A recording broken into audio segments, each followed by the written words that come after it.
When's the last time you shaved? Does not look like I've shaved for a while. Yeah. Probably like a week ago. Yeah, I got to shave as well. Sometimes I just get sloppy with it. But can you see strands popping off my thing? Mine's everywhere. Mine's the same. Mine's really bad. You gotta really neaten it up. Maybe I should shorten. Oh, you got like a little goatee thing going on here. Do you play with that? Yeah. Everyone says in the podcast that I go like this all the time. I love doing this. Yeah, I told you. That's what I started doing when I grew a beard. It's so soft. I still need to get like that proper beard oil stuff. It's a good gift. Yeah, Christmas gift. But I don't know what to do like with this bit here. This bit's like annoying. Sometimes like it's in my food and stuff. Yeah, Like, it's I annoying as fuck. You know, like actually You sometimes gotta trim. and I feel like it's something that like hairs in my mouth, but it's like it's actually attached to my face. Like it's not actually my mouth. That's like, and when I know it's actually attached to my face, I'm like, that's messed up, dude. You know? Yeah, it happens to me all the time. Yours is really close to your lip at the moment. I haven't shaved. I haven't trimmed in ages. Jeez, Curdy. All right, so the audio levels all good? Yeah, we're all good to go. Rock and rolling. What episode are we up to? That's such a good question. It must Like have been 24? 25? Wait, 25? Let me double check. Oh. So our last episode. when did we start the podcast? Huh? I know where I'll start. So 25. And is it mine or yours? Because am I even or odd now? Let's not start it. All right. Now we're gonna start it. Okay. Okay. So 20. Isn't it my turn? I think it's my turn. I'm odd. Okay. 25. Yeah. Hey everyone, welcome to another episode of Broken by Concept, episode 25. Feels like I've been doing this for years now, and It's like we're old timers, dude. It's like You another. reckon? It feels like episode. I've done this just forever now. It's like in 2 months, 3 months or something. It's been a long time. We're thinking about 2 episodes a week. 2 episodes a week. We've done 8 times. So it's like 3 months. Oh yeah, over 3 Holy months. moly, dude! It's like a quarter of a year. Think about it, we just started this. We're like, what the hell are we doing? We And had now no we idea feel what like we're doing. pros, man. Actually a professional. Not really. Like our audio is just perfect every episode. We're getting there Our eventually. It's perfect. I'm just kidding. The guest ones we're so sloppy on. So we got to get a new guest. Yeah, I know we were going to get a guest this week, but we're pretty slack on that, weren't Yeah. we? Christmas period, December, Everyone's- you got to be lazy. If you're in December, you have to be lazy. If you're not lazy, you're not a part of society. That's right. So- Lazy is not the word. You got to like just tone it down Chill, and let it ramp up for January. New Year's resolution, January 1st. No New Year's resolutions. No New Year's. We don't believe in New Year's resolutions in the correct. Broken by Concept podcast. They should get obliterated. Yeah. Okay? It should be I'm a... sitting on a remote, dude. I am. Yeah, you sitting, probably are. Remote's up my ass. Let's move that. Let's move that out of the way. I hate them. I hate New Year's resolutions. It's like, as soon as this day hits, then I'll change my life. Not now, not tomorrow. It's like, oh, I can, like, 3 more weeks' times. Not For some reason, as soon as this day turns around, I can be the person I want to be. But that's the reason why, Curtis. Everyone just fades away from the gym after... Oh, yeah. So it starts January. Because the mindset is the problem. The you mindset. know? It's all the mindset, yeah. Because if they started now, they have no excuse to like, oh, you know, it's like, oh, I'm busy in January now. It's like, well, I mean, you know, you're not busy now, you know, Yeah. or like, I let's go don't know, now. man. If anything, actually, it makes more sense Yeah, to start it makes doing more stuff, sense to be right now. to start things now. Because you're chilling down. There's less work to do. Yeah. So one of the comments we had in the bottom of last episode was complaining about the lack of timestamps. The bottom or the top, Curtis. It got Same a lot thing. of likes. And I want to explain this. Yeah, so we got to explain ourselves. So- Because for everyone, Curtis is in charge of the timestamps. That's correct. So the way that our structure goes for the editing, the way this podcast gets packaged up, so it's really easy when you guys are sitting here watching this, right? But I got to go out in my room straight after this podcast. I got to take the SD cards out of our little Zoom H5 recorder thing here. Yep. The camera. Yep. And then I got to Sync go it up. add it, sync up the audio. And that's it. And then I got to sit there. Oh no, the worst part is the rendering process, dude. Because like I feel so like my computer just is so loud and it's just terrible. Well, you just got to render it. That's all you got Like, to do. and then I got to render. Okay, You don't do anything. You I just don't watch render. it. I just watch it. Okay? You sync it up, then you press render, and then you I send it to me. upload it to the interwebs. Yep. Right. Yep. And then Curtis has got the timestamps. And then I do the timestamps. And then Curtis came to me the other day. He's like, Nathan, I'm sick of timestamps.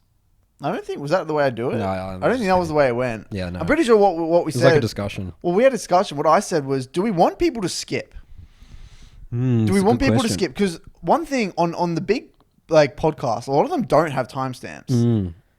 A lot of them. I would say the main ones don't have timestamps. But is that Is that because of laziness, or is that because Yeah. they don't want to pay someone to do it, or is it because they genuinely think that they don't want people to skip forward? I don't know. Now I was thinking, I just spoke to Nathan. I mean, I'm fine to do the timestamp. It doesn't take me that long. I can do the timestamps in like 15 minutes. It's not a problem. It's like, okay, if I sit here and do these timestamps, we are encouraging people, or that means we want people to skip to certain sections. We want them to be able to click on the video and then they can pick which section they want to go to and then they can watch that bit and come back to it. One of the comments was saying, I like the timestamps because I know where I left off. But in YouTube, I'm pretty sure it saves where you've left off anyway. pretty so sure it I don't does. understand that one. Yeah. And the main reason what I said to Nathan was why I didn't want timestamps was because now with our new format, we're not just going through a bunch of topics anymore. Our goal is to do one topic. We start with a topic, Or one and then or we two, talk about that for 6 hours. or like one or two, like very minimal. And but it's less going to be like, okay, here's a topic, talk about it. Here's another topic, talk about it. It's all going to be an amalgamation. It's all going to be conflated together. It's all going to be this messy, long conversation that you need to understand, or ideally have heard what we said at minute 10, because that's going to influence the way you think about what we talk about at minute 50. Because it's all good. We're following on ideas. You're riffing on things I say, and I riff on things you say, and it's like a building, like building a building or something. That's right. Like each podcast, think of it as like a structure we're building from the ground up, based on some materials we get at the beginning. We're like, all right, we got to build something. Yeah, or we might come up with a new idea, but it's less about the idea; it's how we come up to that idea. I mean, if you think about it, our first 20 episodes, that was topic centric. That was very topic centric. And I think that's fine. We like that. We've covered a lot of stuff in this podcast. Oh, we might go back to that. Yeah. We might actually do this style of like podcasting and be like, this sucks. We're still trying to find the identity of the podcast. That's remember? true. Yeah. So we might actually do this. Like, all right, this sucks. Let's go back to that topic style. Let's just go over like 6 topics. Yeah. So again, that's where we're at right now. If you guys really don't like it, and let's just say, this is the way I would like to do this, guys. Give us a bit of time here. Give us a bit of room. Let us do this style for, let's say, the next 4 episodes. 4 episodes. I was thinking more like 2 months or something. Oh, okay. Yeah. Okay. Well, in the grand scheme of, Curtis, it's going to take us 10 years to complete 1,000 episodes. That's correct. What's 2 months? True. Okay. If anything, that's still too short. Okay. Let's say a month or 2.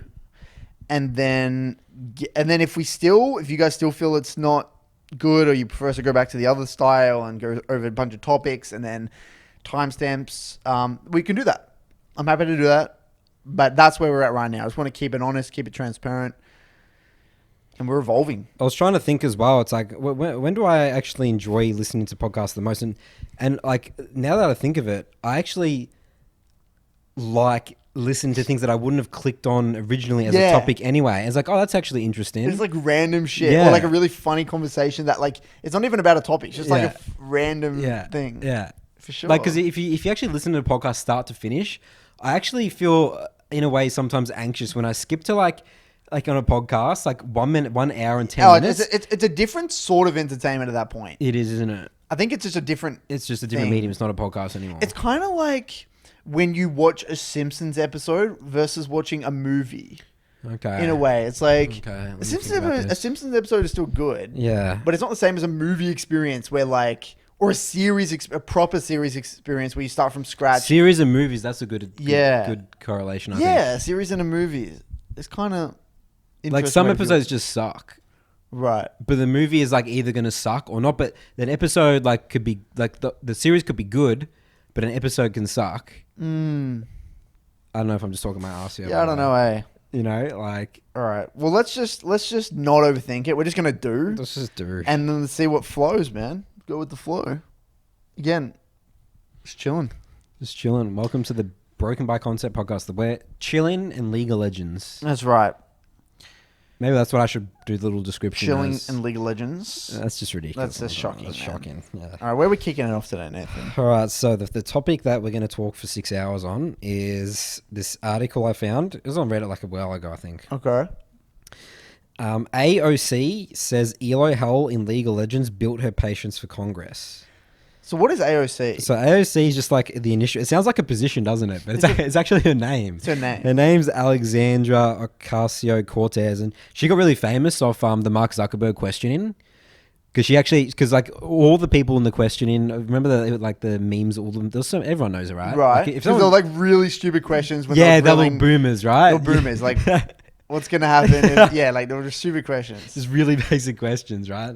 And Mark Zuckerberg had to like answer them, like, and everyone said he's like a lizard, like, you know, because he had no emotion and stuff like that, which is true. He's a strange dude, right? Yeah. But she had some really good questions, right? Okay. And people were like, yes, you know, go her, like, it's awesome, right?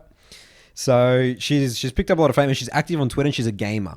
So she's actually making it into the gaming community and stuff. And she actually started streaming a bit. Okay. She's like streaming Among Us, right?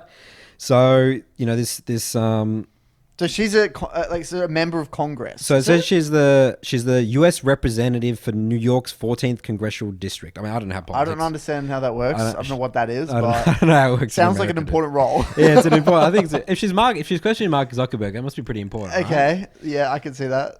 All right. So in her second Twitch stream, she credited her time grinding away on the ranked ladder as a valuable lesson in patience, which I think is so funny, right? Okay. So going on more about this article here, she had a successful debut stream where she was playing Among Us. She was basically trying to like promote, you know, voting for the next election and stuff like that, which is pretty smart. She's like tapping into the gaming audience, because I would say gamers are probably pretty lazy when it comes to voting, you know, like. Well, I don't think she's probably not thinking about gamers, but she's probably just thinking of younger people. Yeah, younger people, yeah. Right? And a lot of younger people who aren't familiar with politics or don't really understand it nor care. Like myself. Yeah. I'm the perfect example. You're the perfect example, yeah. I mean, yeah, maybe. for me She as could well. Get me to vote, potentially. Yeah. If I was in America.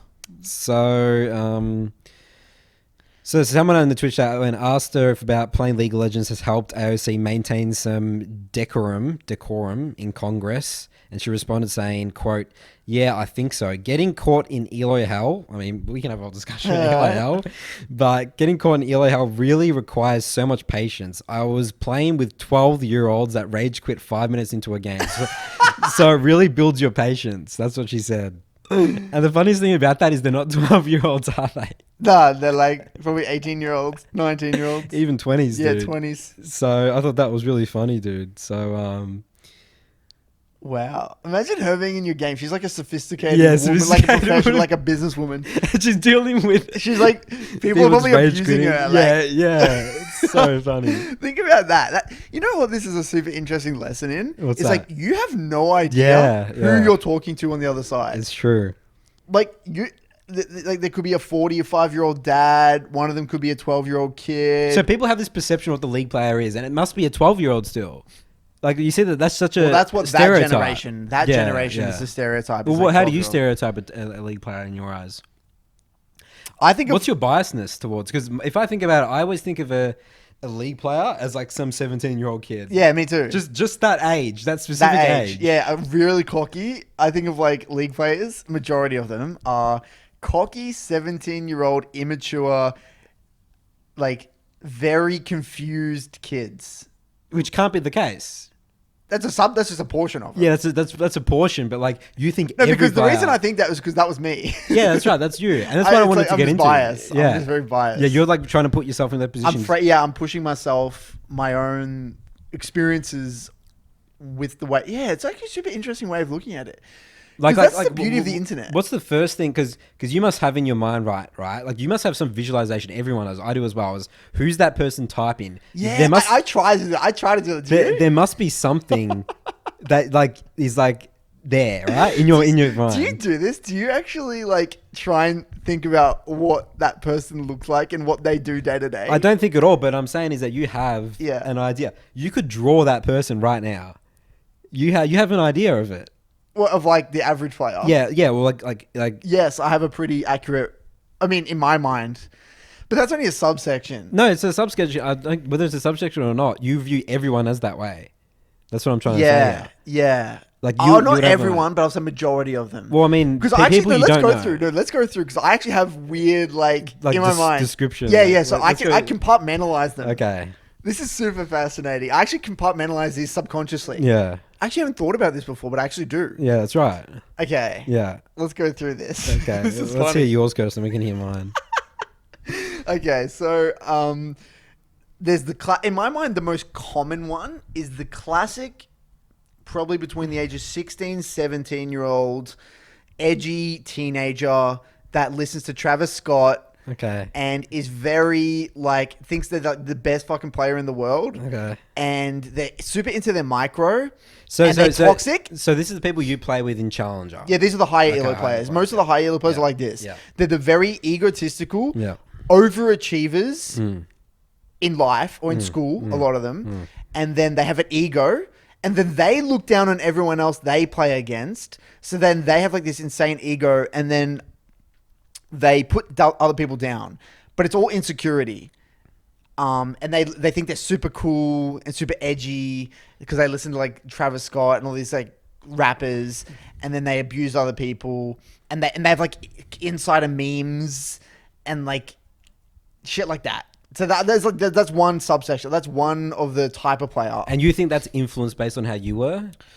No, I would say that I wasn't really like that. That was more like the Calvin. Okay. That's like there's like a subsection of the community like that. I was I was close. You were close. I was very close to that though. Yeah, I was because these get influenced. Because think about because what I'm trying to say is think about it this way. There's no way you think someone on the other end typing to you is some 40-year-old dad, 45-year-old dad. Right? No way. Well, not at the level we play at. Yeah, not the level. Yeah, so that's a fact. We know that's true, right? Yeah, we know that's true. So then again, like, what are we viewing them as? And that's why it's just okay. Well, there's that one. Yeah. And I would say that's the most common in high elo. Yeah. Then you get like the really there's this completely other type of weird player. These are like the ones that are like the kind of like the absolute grinders that are so in their head and have like they have the most insane mental blocks and invisible narratives. These are the guys that play like 2,000 games a season or like more. Yeah. And usually the way I view them is like they're the people that these are like the guys that are either hard stuck like master tier. I don't like to use the word hard stuck, but they genuinely are hard stuck in their mind. Yeah. And they're like master tier, sometimes diamond 1. They float around, and usually they're a little bit older, maybe like early 20s, mid 20s. And the way I envision them is like they work a pretty shitty job and like they're very confused and they need help. But they have no role models and they're just wasting time, pissing away time. And then they're letting out their anger to everyone else in the game. And a lot of these players are usually one tricks actually. Yeah, they're one tricks usually a lot of the time. What about, is there a subsection of like college students, university students? Because that's what my perception is of interesting. Them. That's what it is for me. It's like a university student who's just playing leagues on the side for the fun. So you think these people are like full-time league players? No, so I actually go like I actually don't think those players are usually that good. So the way I view it is the players just below university or first year university students. I don't even view them as studying. They're just they're like me when I was just finishing like year 12 going into university. They're the cocky young kids. Then the other one past that is like the older one. They're like probably finished study or like can't find a job and they're still living at home and they're pissing away their time playing League of Legends and they're really toxic and they're just angry. They're angry in society about society and they're letting it out in the game and just abusing people all the time and like delusional about their level of play. Okay. So there's that. Yeah. And I want to help all these categories. I'm trying to find ways to be the role model. Yeah. Because that's a very negative way of looking at everyone. I know, right? I do. Yeah. That's just I can't say I have many positive experiences with people because it's true. But you don't have. When do you have many positive? But then there are subsequent positive people. Yeah. Okay. Then they're the rare ones. Okay. Then you get those very rare, somewhat delusional positive people as well. And usually, then the sad reality is, and this is what I want to change, is that usually those people that are positive and happy, they're not that good. Yeah. But just by chance, they're usually just not that good at the game. And what do you think that is? And I don't know what that... Maybe is that those people potentially... They're not super driven because they're so angry? Because like, I mean... No, maybe I think they're intimidated. Yeah. I think they get intimidated of other players. Got it, yeah. Because you know how I've actually thought about the way I want to come across as a player? I want to be the player that doesn't type... So there's all this shit going on. The way I view it is like chaos. It's absolute chaos. Like I'm like walking through a tornado. Like say I'm like imagine this is the way I envision my SoloQ experience and the way I want to be. You know, like the movie I Am Legend, and there's like all these like apartment buildings. They're like empty. And there's like zombies and shit everywhere. the way I view my solo queue experience is I'm like on this road. Say there's like, I'm in a dead straight road down the middle. And then on one side is all these abandoned apartments. And on the other side are more abandoned apartments. And there's like zombies like screaming. They're all like attacking each other. There's like fucking tornadoes. There's like all this shit. Houses flying around. But I'm just walking down the middle and I'm not saying anything. And I'm just like, just doing my job. I'm just going down this road. I want to be the player.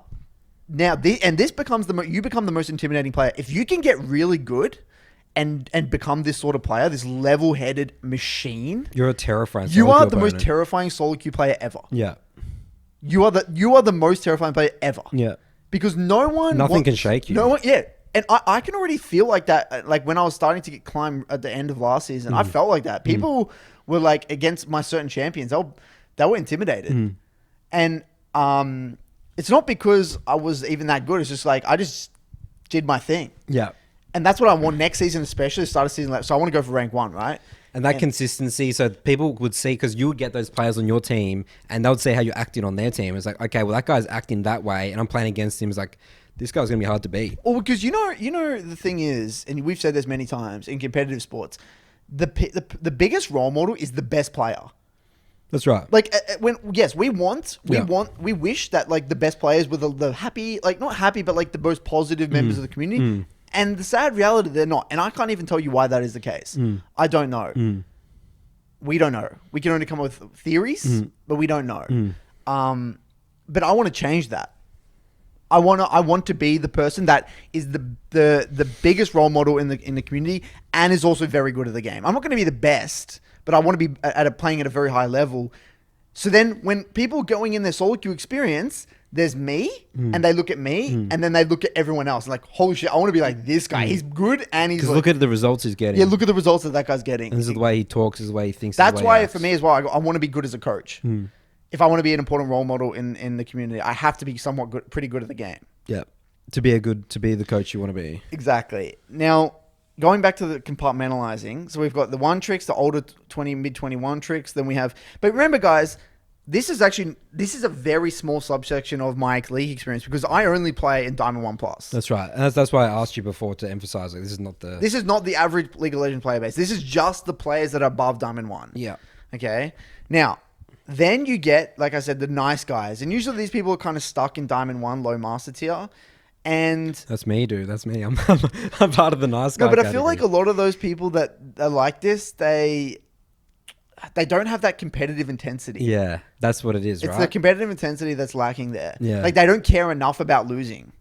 Or they don't accept the pain of losing a game. Because we know this. Painful experiences leads to change. Yeah. It's one of the biggest key factors of change. Correct.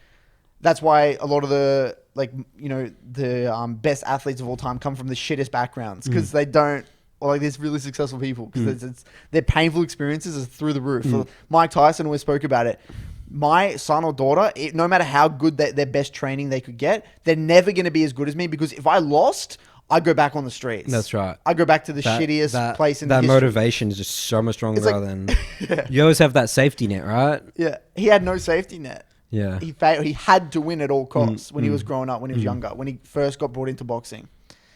And then finally, in the way I compartmentalize it, then there's like the elitist pro players that are like in our server anyway. There's the elitist pro players that have their own little niche community. Little bubble. Their little bubble. They meme. They think they're really, really fucking good when they're not even really that good. And then they just kind of shit on other people. Like they talk down on other people and it's pathetic. Like the up and coming players. Yeah, it's really bad. It's embarrassing. And what I've realized, high elo solo queue is just a complete, like my dick's bigger. No, my dick's bigger. Like it's a huge ego. Yeah. Whose dick's bigger? Fragile. It is really embarrassing. It really is. Like I mean, the reason I don't talk about it too much is because I understand. I was there. That's right. I was there. You weren't there because you never were like that. But yeah, I was there when I was 18. Yeah. Everyone's ego is just so fragile. And they are just so in their head, and I feel bad. And and there is no, and I've accepted reality. There's no way of me actually changing this or having an effect on the community without being like one of the best. You got to be good. I have to be like one of the best. Otherwise, no one will listen. No one's going to listen to me. Well, this is why when Voyboy tried, It doesn't work. Nothing really No one's happens. going to give a shit about Void, but he's trash. He's Yeah. literally trash. Yeah. So it's like... He had his time. He had his glory days. Yeah, he had his glory days. It has to be like the best players. Yeah. To date. To date.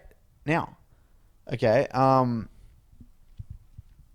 then I kind of feel like then there are like the super mechanically gifted 15-year-olds. Like sometimes and then there's a whole other subsection of those as well, which are that usually they have a lot of games played. They play mechanically demanding champions, but they're so inconsistent. They one game they'll pop off, the next game they'll die. They'll just like die 12 times. Yeah. Yeah, so that's for me. How about you? Well, yeah. Actually, now that I think of it, the way you view it right there is all like if I was playing Halo, I would have the same perception. But those people, because I've been in Diamond in like pretty much a lot of last season. Right now, I'm just getting into like High Master and stuff like that. Right. I forgot. Sorry, the one last one I forgot about the Chinese Elo boosters. Okay. We have a lot of in host. We have a lot of Chinese Yeah. boosters, and they play like Fizz, they play Kassadin, and they play Rek'Sai. There's the Chinese boosters, and they're actually really good at the game because one of them they were actually challenger in China. Oh, really? Yeah. So these guys were challenger in China, and then they came to Australia to study. Got it. So they're actually really good. So they're just sitting there making money on the side. Boosting. Yeah, they make money on the side boosting. Because we actually have a high Chinese population in Australia. I actually don't mind them if they're not win trading, but they win trade a lot for some reason when they don't even need to. Yeah, it's a bit weird. But like when they don't win trade and they're just playing, I actually enjoy versing them because they're actually good at the game, and I actually like versing good players. Anyway, go on. Sorry. Yeah, I just have this one perception. It's like this 18-year-old university guy who lives with his parents. That's it. That's it. What it is. That's everyone. That's everyone. To me, who's typing to me. Fascinating. That's fascinating, Nathan. It is, which is again, that's not the case, and that's why I want to say it here. It's like, I mean, I know that's not the case, but that's what I default to. It's like that's like my, when you like create a character in a game, that's my default of who I think is just. Well, the thing is, Nathan, we've had the luxury of meeting a lot of the high elo community because we were in the gaming house, went to the Riot Studios every weekend and saw all the other players in the league. And I've seen how these players act in SoloQ. So I've actually been able to put a face to a name a lot of the time. I've had to meet a lot of them. Again, in the high elo community. In the high elo community. Yeah. So I know what they're like. And I know what type of people they're like, and I know why they are like they like. I've met them all. I know their backstory. Yeah. Because I've interviewed a lot of them for teams. Yeah. I know a lot about most of these players. Yeah. And yeah, I guess like Diamond is different, right? It's just like, I think you're right though. I think a majority of Diamond probably is like the 18-year-old. Like they've just been playing League for a while. They just do this in their free time. Yeah. It's pretty good, and they're pretty decent at the game. I mean, Diamond's still pretty decent. But I do feel like there are... Okay, when I think of Diamond 4, for example, like low Diamond, I actually think there are a lot of like older people get to Diamond, like low Diamond. Okay. So they're the people who genuinely view League as a very hardcore passion. They put a lot of time into the game, and then they actually get Diamond. So these are like... late 20s. So they actually work full time. They only play like after work. Yeah. And they're actually very positive. They don't say much. They're not toxic. And they're like, just focus on improvement. Actually, that's why I view a lot of low Diamond players. But for me, when I verse those sort of players, they're really easy to tell because there's no finesse in their gameplay. There's no finesse in their gameplay. There's no. Everything's by the book. There's no creativity. It's just they will play and they will play pretty consistently at that level. They push, then they roam. Yeah, I can read everything that they're going to do for objective. And that's good to get to Diamond. That's a very good way to get to Diamond. That's how you get to Diamond. That's how you get to Diamond. Yeah. And then from Diamond, you set the foundation to build and create that's where you form your creativity and your champion mastery to take it to the next level, to go from 75 champion mastery to say 80 and 85 and 90, and then you get into the master tier and the grandmaster and things like that, and all the small details. But you don't even need the small details to get to Diamond. That's where the small details actually kick in from Diamond 3, 2, 1 up to like master tier. That's where all the small details really start to become apparent. But yeah, I view they're just the boring players. The Diamond 4, Diamond 3, they're boring. They're just the boring players. That's why I hate playing in Diamond 4. I can't do it. I can only, if I play on a second account, it has to be Diamond 1. So it's not easy, it's boring. Yeah, it's boring. It's boring because it's easy? And that's actually why as well, I cannot play I hate playing my main champions in Diamond 1. Yeah. Even in Diamond 1. Yeah. Because you probably feel like this, Nathan. Back in the day, if you were to play when you were at your prime with Udyr, you would feel bored playing Udyr in Diamond 1. Would you not? Because it's like you know exactly what is going to happen in that game. Like you know exactly what's no one's going to do anything special to counter you. But I did. I mean, I had new accounts, but I would be in Diamond 1 such a short period of time that it's like it doesn't matter. Right. So you wouldn't get bored. But I was a one trick. I had to play Udyr. I had no other choice. Right. Okay. You know. But yeah, I think that's an interesting point though that you make, Nathan. Is that like no one thinks about, and that's the beauty of the internet. We don't know what's on the other side of that screen. And there's so many unique people that I've been coming across, especially the people that I've been coaching and stuff like that, and just not that at all, which is crazy. Do you think that we actually need to shift our perception of who we verse in SoloQ? Like for me, anyway. Do you think I'm wrong, or do you think no? I think that again you're pretty spot on, but it's like is that a negative way of viewing it, or am I like? I mean, humans are great at stereotyping everything. Yeah, we are. Right? We stereotype races, we stereotype things. Yeah. So I think, but it's by human nature that we're going to stereotype the average league player. Like she stereotypes them as 12-year-olds. Interesting. But it's like, it's sort of understanding. Like it's not changing because then you're just saying change the stereotype. But it's just like not thinking about it at all, really. I don't really think about who I verse. I mean, you just brought it to the forefront here. Yeah. The way, like, because I never really think about my teammates. Yeah. At all. Well, but again, when you do, you've got this. Yeah, if I were to, that's the way I would think about it, for sure. Yeah. I mean, it sounds pretty bloody awful, though, when I think about it. It is, isn't it? It sounds just shocking. Hardcore stereotype, dude. It's a lot of toxic stereotypes. Yeah. But I mean, I'm trying to be logical here. I'm trying to be rational. Like, I'm trying to think, am I being unreasonable? Yeah. I mean, I haven't really met when have we met, like, the classic 24-year-old, 25-year-old engineer who comes home and plays 3 games a night without raging and going back to their girlfriend. They live together and, like, when are you going to meet that genuine dude in SoloQ and High Elo? And Grandmaster Challenger. See some that just don't exist. Have you met one? No, we haven't, Curtis. That's what I'm saying. It must say something there, doesn't it? So I'm just saying, man. Like, I'm just trying to be... Yeah, I think you're fair. I think this is definitely reality. Yeah. So they'd love to explore this. Like, why that is the case, though. Is it just because these people are spending a disproportionate amount of time playing the game? Yeah, well, I mean, we talked about this to Jonathan as well. Jono's always perception was to be good at League, you had to have some sort of... You played it as an escape in reality. You had to be messed up in one aspect of your life, and you had to use gaming as an escape. Like That's why Jono used it. Jono would always say to us, "It's like it's not a matter of whether you're messed up as a pro player. It's like it's how much, how messed up you are. How messed up you are. Like, how many childhood traumatic experiences have you had? That's right. That's true. Yeah. All of them. Yeah. Every pro player that we had worked with had severe trauma of some form. Yeah. And they use League as an escape. Now, I actually think that's a temporary thing, though. Yeah, I think that will. That's go only away. that breed, or that generation of pro players. Yeah. The first 10 years of the game, I think, will be like that. But as it becomes more professional, as an actual career you can go, there'll be. I'm already seeing a dude. The guy that I'm coaching in EU 610. Yeah. He's like an average, a very social, academic, good family, everything ticks all boxes. Not like he's not playing League as an escape at all. He genuinely sees it as a career path. And he's a professional mindset towards the game. And he's approaching it in a professional way. He's getting a coach. He's focused on his sleep, his schedule. He's training his body. He's training his mind. He reads books about the greatest athletes. He studies VODs across the world. Like, this guy's doing everything to become a pro player. Because we didn't have that. Yeah, well, but we didn't have that, but we got to the highest pinnacle of the game. On our, of our respective server. Yeah, we wouldn't be able to. Which is the problem. We shouldn't right now. We wouldn't be able to now, I don't think. Yeah. I don't think we would be able to. If we went about the way we did it, we wouldn't be able to. Yeah. Like, we've had to adapt right now. We have professional mindsets. Because the only reason it exists is because you're able to do it. That's right. Like, the only reason, and this is what, like, I think the game will be, you won't be able to be this toxic, fragile mental kid and get to, like, rank top 10 or high challenger. I would say you wouldn't even be approaching master tier. You just get weeded out. Yeah. You got to be so mentally tough. Yeah. Because that's what we both think is one of the greatest things about League. Is that it's mental warfare. Well, AOC here says she learnt patience, which is a huge skill for her in Congress. How interesting is that? Patience. Does League teach you patience? Do you think? What do you think the biggest lesson League teaches you?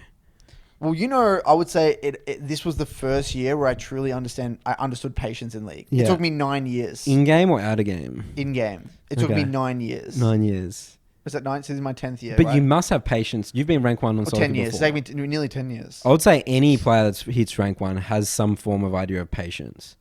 You think you've never but you say you truly understand patience. Yeah, I'm not going to say I understand it fully, but it feels like this was the first season where... Okay, no, patience is not the right word. Poise. Where I've realized that... No, it's not that I fully understood it and I've internalized it. It's more that I've been able to see the power of poise. And you know what really clicked for me with understanding poise? Was Showmaker. Watching Showmaker play the game is what allowed me to understand poise. And what is that? If you watch Showmaker play the game, it's beautiful. It's like the definition of poise gameplay. It's like, I'm not forcing anything. If the opportunity presents itself, I will take it every single time and execute it flawlessly. Yep. No matter what happens in the early game, if I get behind, I mess up a kill, I am going to do exactly the optimal play no matter what. Yep. It's just a machine. It's just robotic. Yeah, it's literally a robot. So poised. He knows when he does have to force and he doesn't have to force. Yeah. He knows when when his power spike is and what trades he can and can't take. He will hold that ability for 2 minutes if he needs to hold that ability for 2 minutes. He won't feel forced to use it. He just does it. He plays the game optimally. And that's the thing I respect about him. It's the consistency. Game in, game out. It's not even sexy half the time, but it works. So how did you learn this? How do you think a player like that, how does he learn that? Where do you think he learned that from? So he's obviously self-taught, right? That guy just seems like the most calm dude, though. He's a calm personality. He looks like a dude. very calm person. Yeah. I think he would have a nature to be very... So you can't see him like raging in SoloQ and stuff kind like of that? Faker in a way. Yeah. Like he's very... Yeah. Level-headed. Yeah. Yeah, I mean, Faker... Poised. Yeah, now that I think about it, Faker is absolutely poised as well. They don't have emotion. They don't have as much emotion. Yeah. Which actually runs counterintuitive to our whole theory, doesn't it? Mm. It runs counterintuitive to what we believe is... You got to be emotionally passionate about the game because you got to hate losing more than you hate winning. That's what we mean by that? That's the European way of going about it. Yeah. Think about what European is poised. Mm. I don't see Europeans as poised. Mm. I mean, I'm thinking about Europeans and North Americans. They are not poised. No. I mean, I would say Bjergsen started to develop quite a bit of poise towards the end. But anyway, it's interesting. I mean, I just think there's cultural differences that we just don't understand what's at play here. I think there's a very deep topic that, I mean, we get asked it all the time. Like, how come Korean players can do this? And just because a Korean player does something, it just might not work. Like the way Korea or China go about That's something. right. You don't have to copy them. You don't right? have to copy. Just No. find what works. I mean, I don't agree with, and Jono doesn't agree with the way Korea do things. Mm. The sad reality is that it's working for now, but I just don't think it will last though. I think we're going to see the reign of Europe soon, and it's going to be an absolute slaughter fest. Like, I think once Europe start getting the hang of it, because Europe are going to figure it out, in my opinion, before Korea and China. Like, we're talking optimal improvement schedule and doing, like, sustained performance. How are they going to suddenly figure it out? No, it's not going to be as sudden. It's a gradual thing where things click. Because the way I see it, dude, is that the way Korea churn and burn players, and then China as well, just having insane amount of players where like they get talent because pure bulk. That's true. And they copy a lot of Korea as well. Yeah. And they import a lot of Korean players. It's like they're not going to innovate. I can't imagine Korea and China innovating the way esports is the esports standard practice. I just can't. And you can't see NA at all? I can see NA developing some techniques, and I could see Europe, but I think Europe have the perfect balance of server population, so they have very high skill players. Yeah. They're going to have the pipeline of talent. NA are doing a good job of that also, so I think NA will be good in that department. But I think that Europe, they don't have that mindset where we're just going to churn and burn. And I think that's so toxic. We don't give a shit. You have to play 16 games a day, and you have to play till 3 a.m. That's just the culture in Korea. Outside of gaming, it's what it's working in all their industries. We've known Korean players or people that have spoken. I mean, I've known Korean people that have spoken to me about Korean culture. It's insane comparatively to Western culture. Like their work culture and China, it's the same thing. It's a very similar thing. Their hours, what's expected of them, the way they view work.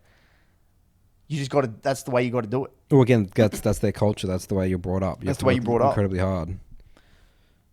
It's like, yeah, it's working hard, not. So you know where that actually came from, by the way.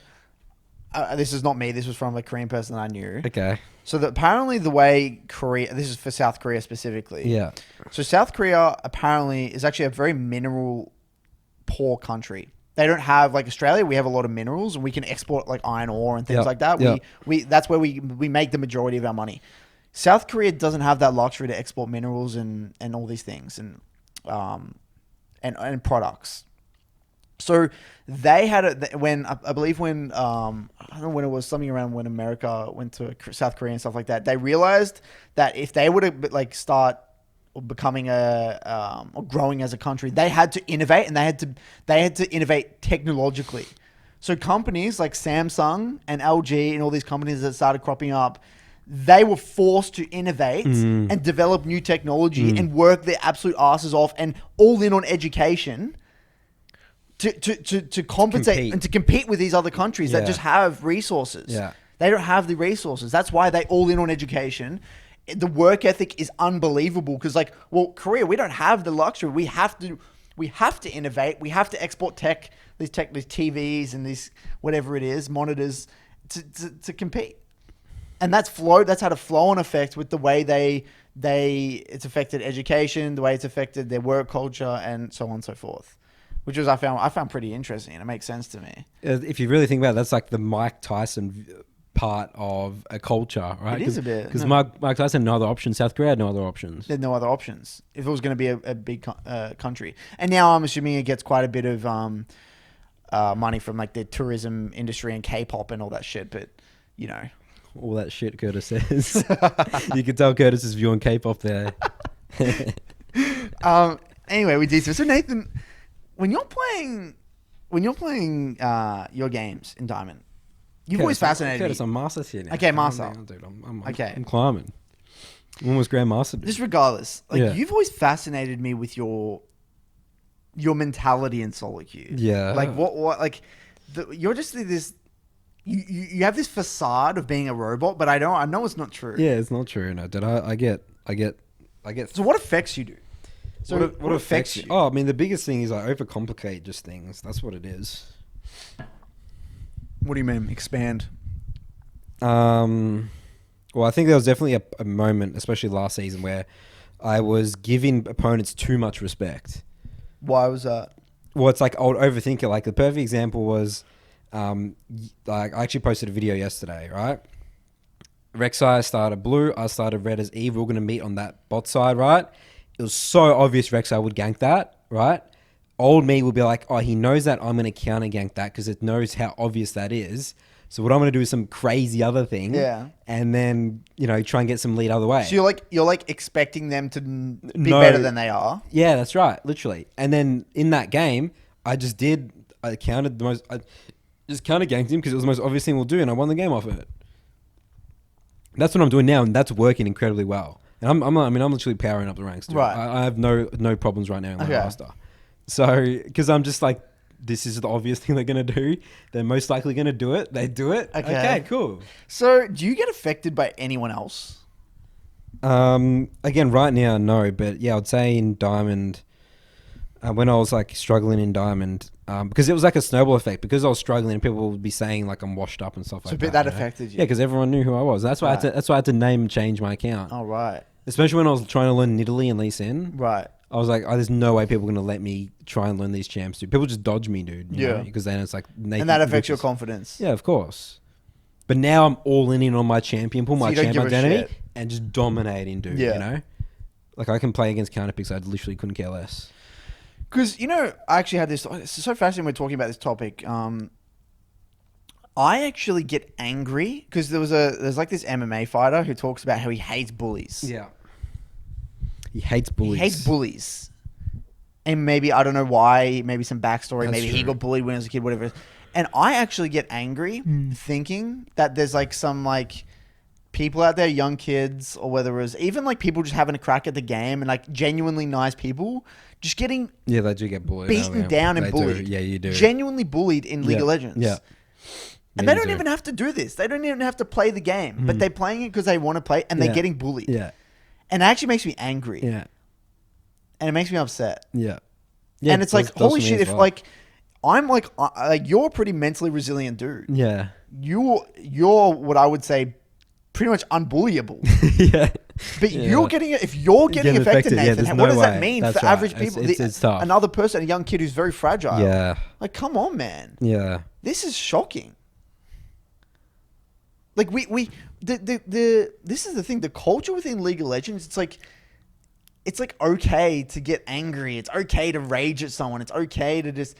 It's just stock standard. It's like when you think of League, that's what you think about. Yeah. Like the word toxicity doesn't even mean anything anymore. You got to be like part of and you get taught it. You might not be someone like that, but you just get you got to be part of the group. If everyone's been toxic, you got to just be a part of it, and it suddenly just starts consuming you. You know. When you think about a lot of the high elo streamers as well, mid beast, and I'm not calling him. I have nothing against mid beast personally. Yeah. But I just don't agree with the message he sends across.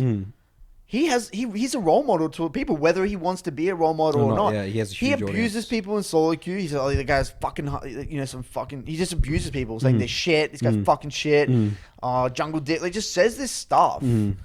Like, it's not good. Yeah, no, it's not, is it? And then most of these high elo players, a lot of them are like that. Charisma, the Ken guy, is toxic piece of shit. Yeah. A lot of these are very toxic. It's bad. Yeah. I mean, I feel like I have a responsibility. We have a responsibility to get good, very, very high elo. We do, yeah. I definitely feel the pressure. Send a message. Yeah. Yeah. You don't have to be an asshole to be high elo. Yeah, it's definitely very uncommon. Because then everyone can just point at these players like, well, they're doing it. They're getting results, so why can't I? And it actually makes me sad. And you know what? I tried to actually be a little bit more empathetic. I tried to say, okay, if I were a dad and I had a kid, and then my kid was playing a game and behaving in this way. and he was on the receiving end of that. Yeah, okay. Imagine if you have a 15-year-old kid who's already probably dealing with self-image issues, confidence issues, figuring out who the hell they are. Yeah. They're playing a game. They're putting on a facade to their parents saying, it's all good, but they're actually getting really riled up and really angry and pissed off and frustrated and abused, and then they start falling into that trap. And their defense mechanism is going to be to join those toxic communities, pick up the language, and then abuse them back. And then what are we doing to prevent this from happening? Well, the riot system doesn't work. The ban system doesn't work, so we can't rely on that. It has to be. I mean, I don't see any way apart from it being through role models. The top-down approach. Yeah, that's right. It has to be top down. It has to be top down. There's no way a platinum player is going to go and be like, yes, be positive, guys. You know, like they just get bullied down. Not even a coach. No, not even a coach. Not even a coach of like a pro team. No. It has to literally be the pro players or the best SoloQ players. Yeah. God, okay, so we got to get to SoloQ, dude. Season 11 is a huge year for us, too. We have to be like, we're talking, both of us have to be top 10. It's going to be tough, next year. man. We both have to be top 10. There's no excuse for both of us to be top 10. Yeah. There's no excuse for me not to be rank 1. Yeah. But we both have to be at least top 10. Yeah. We have a responsibility, Nathan. It's not even about us. I got to get that minimizing down on my Eve. That's correct. I got to learn how to counter every single invade possible. And I think, you know what, man? It's, I think you raise a really good point. It's just like, how do we increase the amount of empathy across the board? Did I raise that point? Well, essentially, that's what you're trying to get at, right? Yeah. Is that we don't know who's on the other side of that That's screen. right, yeah, yeah. How do we increase the amount of empathy? Well, again, it's like a lot of these players haven't gone out of their way to get to, like, no one knows this, but that's the difference between me. Like, I'm starting to personally know, like, a lot of these lower elo coaches that I play. Right. And they're super interesting people. Like, there's this one guy who he started my coaching program in, like, Gold 4. And, you know, he's got all the way to Plat 1, but he's, like, bounced down Plat 1. He tilts to Plat 4 and stuff. And I learned about his backstory, right? And this guy grew up in ridiculously hard circumstances, like, whole family, like, drug addicts and stuff like that. His sister overdosed when she was, like, 16, 17. And then he's actually turned to religion and I think theology he's studying and stuff now. And it's so interesting. Like, think about how interesting that story is. And if you spoke to him right there, there's no way you'll think he had the upbringing he had. He like skipped school. He never went to school. He was set up for failure. Basically, games saved his life because he would have resorted to drugs instead of playing video games, which is what he did. His sister didn't, obviously she went that route, and she unfortunately, overdosed and stuff like that. But it's like, it's just nuts. And the way he talked about it, he's so mature about it, like he just opened up with that to me. And like, this is a guy that you're flaming, dude. Like, this guy's had such a hard life. And it's stuff like that I'm like seeing. It's like, wow. And this guy's just, joined playing. He's the Kazakh's like, one trick essentially, and he's getting pretty good. We made some serious progress, which was fun. But again, it's like, these are the people you're flaming, man. It's like, dude, you could learn from this guy, man. Like, I learned actually a lot from him, like, because I'm not really religious myself, and he actually has a really modern outlook on religion that I thought was really interesting because he studies, again, theology. I think is that the study of theology is the study of religion. Like, I didn't really know much. Yeah, I don't know much about it at all. And he was saying like how this church has the challenges of like getting the younger demographic, and they're like trying to actually problem solve this stuff. And I was just learning all this stuff. Interesting. Wow, man. Dude, that's made me emotional just listening to that story. Yeah. Yeah, I mean, we've seen it. How many people have had rough upbringings? Yeah. I mean, I kind of want to talk about this man. I mean, he's not going to watch this podcast anyway. I want to talk about Raze. Okay. I've always had a soft spot for Raze. So you're talking about ADC Raze, who's now on Immortals? Immortals. He's Immortals at ADK. He was. We actually recruited him for Dial. We were the first pro team. We picked him up for. My dad has always had a hot spot. He liked Raze. For Raze. Yeah. He always loved him. So let's talk about Raze for a second. Okay. So Raze, he's an oceanic AD carry from New Zealand. Kiwi. He played with us, me and you. Yep. Were you played on the team as well with him? No, I was the manager for the team. That's just when you went to management. Yeah. So I played with him. I was a mid laner. He was an AD carry. He was significantly younger than me, wasn't he? Yeah, he was 17. He started playing when he was 17. So I would have been 20? Or 19?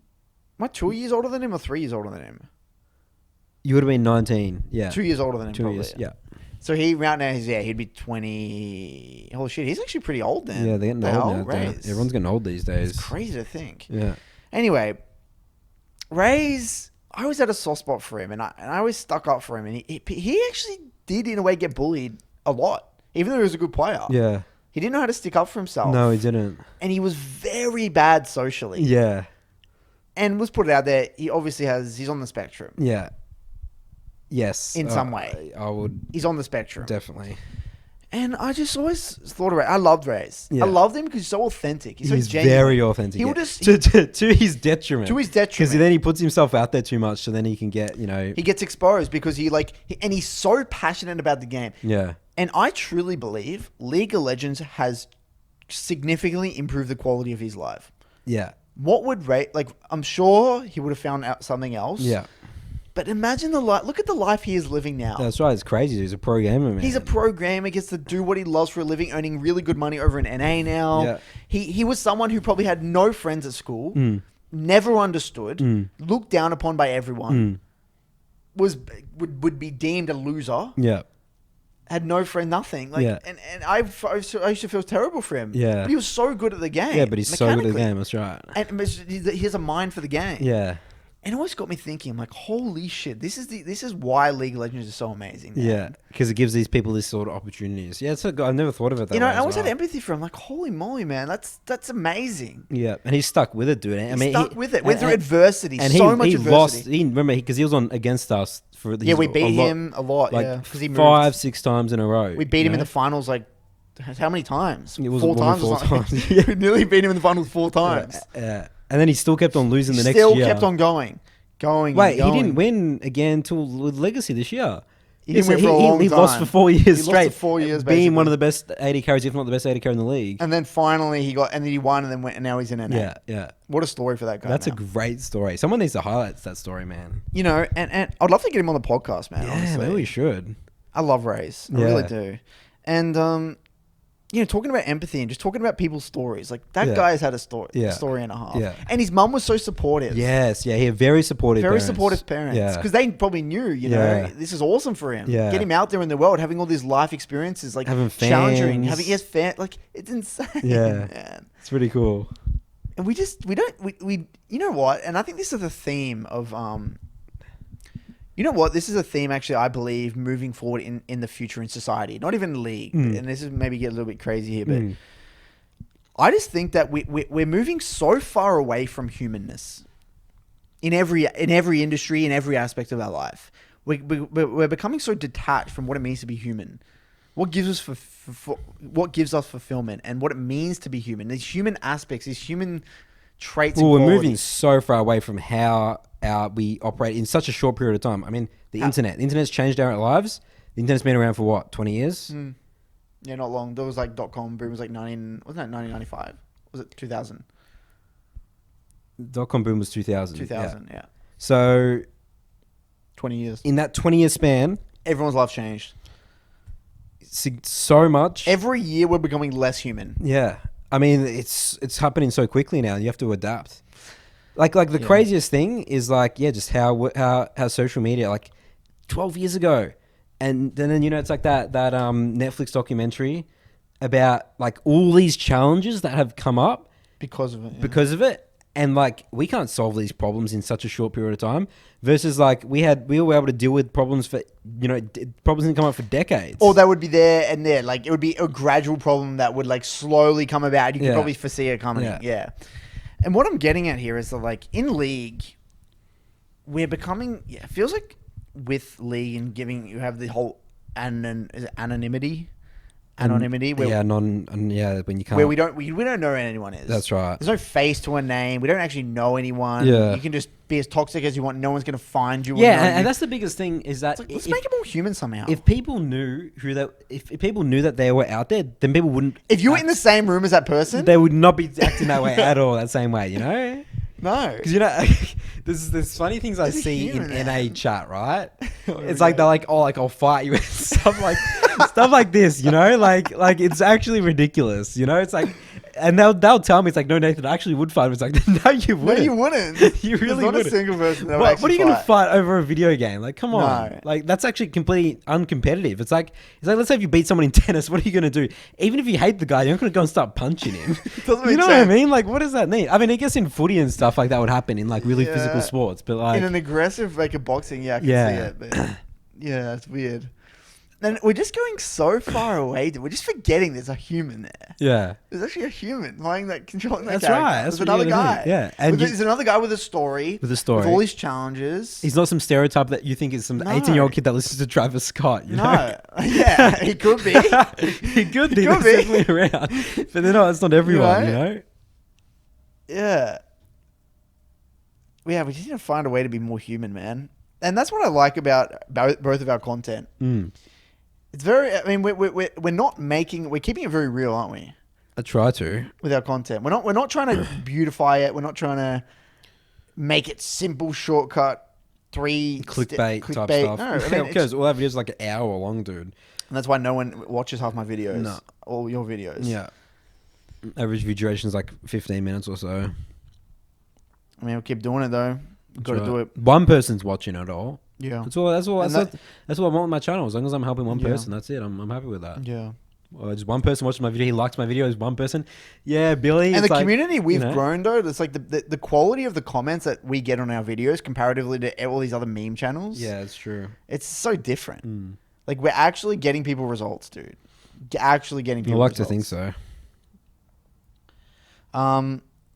Did you want to jump into questions? Yeah, we can jump into questions if we end it there. All right, so Curtis is going to get his guitar ready. Get ready for the jingle. Oh, no. Round 2. We'll be back in just a moment. All right, we're back, everyone.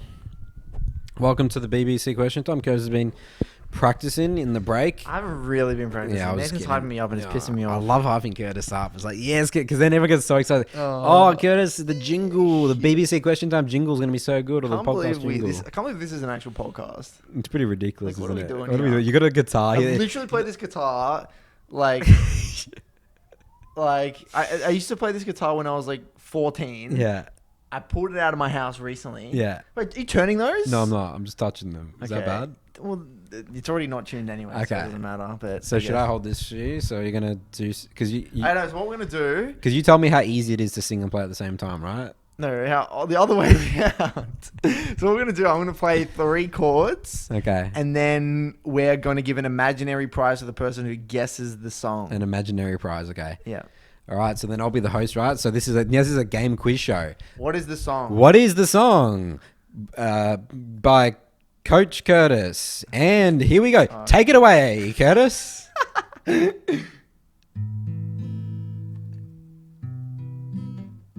Oh fuck! Wait, let me do it again. All right, Curtis is going for this. It's all good in this show. In the game show, we have 3 chances. So let's see what Curtis is going for his second chance. Oh shit! And that's now we're going on to Curtis's third chance, third and final chance. Here we go. Oh shit! And he's failed out of the competition. He's got a lifeline, the 4th chance lifeline. So much pressure.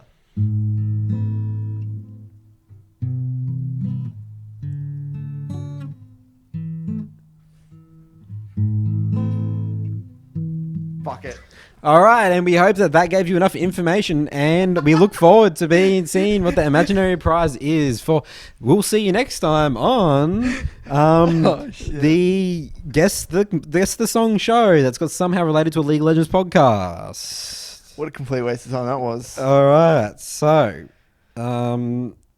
there's obviously no jingle, so I'll do the jingle now. Welcome to Nathan's mailbag. What happened to your condom? My condom. Where? Oh, this one here. The condoms Jesus, fell off. fallen off. That's very dangerous. Hopefully that's very dangerous. Got to stay safe. It's correct. All right. So first question here is from Mathew, which is so relevant to what we've just. Really? Thank you, Mathew, for tuning in. This is the perfect question. Following our conversation. All right. Hey guys, my name is Matt from Cleveland in the great United States of America. He doesn't actually say that. I just added that in. Quick background, I've been playing with the same 2 guys since Season 1, being Gold in Flex or 3v3 ranked since Season 3, and due to having a family, I play maybe 6 games a week, 2 days. A comment and then a couple of questions. First, I just wanted to remind you guys that a lot of people in Plat and lower realize that we're not great at the game, and when people who are looked up to in the community, like ourselves, call us trash or garbage, as you did a couple of times in the last episode, it really doesn't make things better. You probably don't realize you're doing it because it's so ingrained in gaming culture, but it's something to watch for. So let's respond to that comment, Curtis. Interesting. I don't think I've ever called someone. I mean, I say it not in the way you mean that. Maybe you're taking it. That's right. So Mathew, so you've been misunderstood. Yeah. So I've never called. Like, I mean, I don't think we actually said, but the way. Yeah, the way I think I know what he's. The way you could have listened to the last podcast, that's definitely this way we sound. But what did we talk about again last episode? That was we're talking about in-houses, how Platinum players think it's like a good way to sort of, we're like escape it. The reason why, Matt, we say this stuff is because we're very angry, emotional to a way of way people talk about the game. Like, like all the toxicity and stuff we talk to. Because everyone thinks they're so much better than they are. Well, that's right. Well, I mean, but it's like Mathew, I mean, you sound like a pretty reasonable guy. Yeah. You're not the person we're talking about. Yeah, we're not referring to you whatsoever. We're not referring to the average reasonable player who's genuinely trying to improve. Like the people that come up with these posts, it's like, oh, hey guys, or the people, again, it's the mindset behind the Platinum players thinking in-houses is great, because what they're thinking is that they're higher level than their current skill, and in-houses will display that. Let's suddenly break this they're down. A diamond player.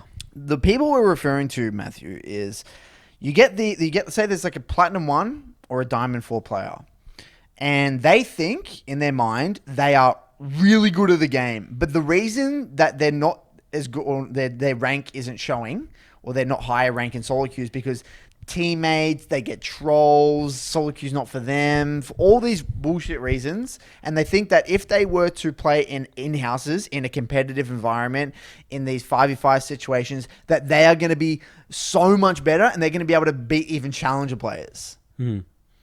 And then they use that as fuel to go in their ranked games, like blame their team as toxic. Yeah, they're usually very toxic to Yeah. other people, and they're the ones that look down on other people. They don't view themselves, if there's them and another Diamond 4, they will view them as a completely different player to that Diamond 4, even though they're the exact same rank and probably the exact same skill. And in terms of the way that, that I view, at least, like platinum players or bronze players, like I have a bronze player that recently joined my program, right? And he's just sort of just started going from normals to ranked. Like, he's not trash. He's not garbage. He's just, where he's in his journey right now. If I started playing the game, I would also be bronze. Well, there have been times where I've tried to give the situation where I call someone trash is when, like, I say it as well to myself. I'll call myself trash. It's like, that's why I can't be toxic and flame someone else. Because I get asked this question, Matthew, I will say all the time, like, Curtis, how come you don't get angry in SoloQ? How come you don't flame people? It's because I know how bad I am comparatively to the best players in the world. I look at my gameplay compared to Showmaker or Faker, and then I'm like, holy shit, I'm actually really bad at the game. I'm actually trash.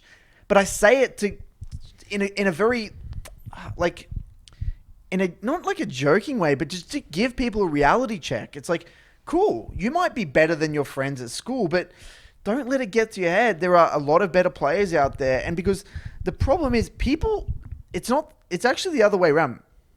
In order to get good at the game, you have to be able to, sustainably for a long time, you have to be able to realistically see where you're at. And a lot of the big reasons why people get stuck in gold or platinum or even low diamond or even like high diamond and master tier is because they're not able to see their level of play objectively. They need someone else. They need a coach to tell them where they are at. They're in their head. They think they are the best player in the world. And the only reason, I see this all the time, especially with master tier players, they think they are insanely good at the game. And the reason they are in master tier is just because of all these other reasons. They don't genuinely think they're a master tier player. So I think there may be the situation where I call people trash, but and again, I do it in a way to help them. I'm not saying it to sometimes. That's always our intention. Our intention is always to help people, but it angers us when people can't help themselves sometimes, which is to my detriment sometimes. Like, I need to approach this in a different way. I need to move calmer. Well, I agree. I mean, sometimes I think both of us, me and you, Nathan, I'm terrible at it. We are, because we've come from such an elitist background with this pro level play, where that's just the standard. Yeah, in Direwolf's culture, it was actually really bad. Everyone in the pro level is very toxic, and like, if you make a basic mistake, like, you get flamed for it. And I think we have maybe picked up some bad things there, and maybe we use it in situations. And we have a high expect, but remember, we play the game differently as well to other people. It's like, like, let's say the bronze guy, that he's not trying to be a pro player. No. So I shouldn't have pro player expectations for him. But I'll be honest with you, I might be wrong, and maybe I'm not. Maybe there was a situation where I used that out of maybe I misused the word, but I'm trying to remember off the top of my head, when have I don't think I've genuinely called someone trash with the intention of, like, trying to put them down. I mean, apart from, like, Voyboy, we kind of used it before. I called Voyboy trash. Yeah, you did. But I call myself trash, though. That's the thing. I mean, maybe I just shouldn't use that word. And I should say it in a healthier way. Yeah. Voyboy's not a challenger player. Yeah. And he's not the best I'm not better than Showmaker. And this Diamond 4 player is not he is literally a Diamond 4 player, and he's nothing above that. And he needs to understand that. And playing in-house is, if anything, is going to make him worse in the long run. But I think you raise a good point. I appreciate the feedback there, and I think it's something we need to consider more. Absolutely. Again, like, we're very passionate about the game, but sometimes we get over. And again, we're passionate again with good intention, I'd like to think. Yeah. But sometimes we need to realize it's like, okay, we're gonna approach this in a bit different way. With this certain type of people. All right, so then his actual questions, that was just a comment there. So riffing off something from last episode, it seems like you guys don't like the idea of playing League, which is, in my opinion, an inherently team game as a team. Why is that? Does this stem from your focus on personal development or your own experiences on a team? Might be worth thinking about. No, I actually don't have anything wrong with genuine team play. I think it's completely fine. Yeah. And it's like, I think it's great. I think playing League as Clash and Flex Queue with your teammates, uni friends or workmates is awesome. It's like an event. It's awesome. I think it's what makes League such an amazing game. Yeah. It's a team game. Yeah. Like, at the highest level, it is a team game. I think me and Nathan, I mean, I'll say first, then you can riff off it, is like, for me, why I have a negative view of team play is that it's the excuses that people make. Well, okay, I'm not going to group everyone in here. I'm going to say there's a subsection or there's a section of people who play team play because they're scared to play solo queue, or they have an ego about how good they are, and they make, like we said before, they make up excuses as to why they are not better. They're not at the rank that they deem they should be. So they default to competitive play, and then they fuel their ego and they feed their ego through team play. And it's actually very toxic. It's kind of like this. If you were, say, I'm trying to think of an analogy here. Actually, no, you go on, Nathan. You share your point. Okay, so I mean, team play, like, it's basically just understanding in the team play, you can like improve like certain aspects, but it's like, it's not really going to help you improve. Like, from my experiences, like, if anything, from the experience of the people I've coached, they've gotten worse because they are focusing on things for team play. I used an example of last episode where his teammates were saying, like, you should have come here and stuff like that. And then he's, been put down there because it's like his teammates and, it's like, oh, maybe I should have helped them, versus like if it was SoloQ, it's like we could break that down and he wouldn't get affected because he doesn't know these people in real life, right? And basically my point, again, with a good intention, is like, you will actually have a better team play experience if you focus number one priority solo queue and then clash and team play. But again, what people do is they do team play number one and solo queue number two. Well, this is a section of people. Yeah. And we believe this to be the majority. The majority, yeah. From our maybe experience. maybe 70%. Yeah. There are people out there that have a healthy relationship with clash and competitive play, and maybe this is 30% of the community, and it's completely fine. But we just believe that to be such a minority. Yeah. And the amount of people that have a negative view or use competitive play in a negative light, whether or not they're conscious of it, this is what we've seen. And because you got to, and this is the way you view it, you got to help. League of Legends at the most fundamental level is you have to help yourself before you help others. You're actually becoming a detriment to a team if you're not competent.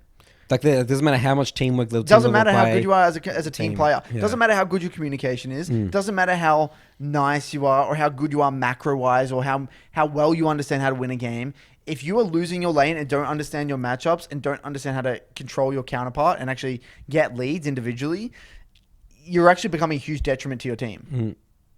Yeah, which again, in my eyes, is actually a worse team experience. That's correct. That's why, by the way, if you were to get five Grandmaster players that have never played together before, actually, no, let's just say this. Let's just say you got 5 random Challenger players that you had never... Okay, actually, let's be more specific. If you got 5 600 LP Challenger players that have never played together... Versus an amateur team? Versus a team, an amateur team that is all Master Tier. Yeah. They've been playing for ages. 100, say they're all around 100 LP Master Tier. Yeah. So let's say there's 500 LP difference between them. And let's say this team has played together for 2 years. Yeah. Even a year or 2 years. And they've practiced like every week, everything. I guarantee you that the team that has never played together, ever, don't even know them, will win a best of 3. Yeah. I could bet any amount of money on it. They might take a game off, but they won't. Yeah, might take a game best off. of 5, they won't win. They're not going to win a best of 5 no matter what.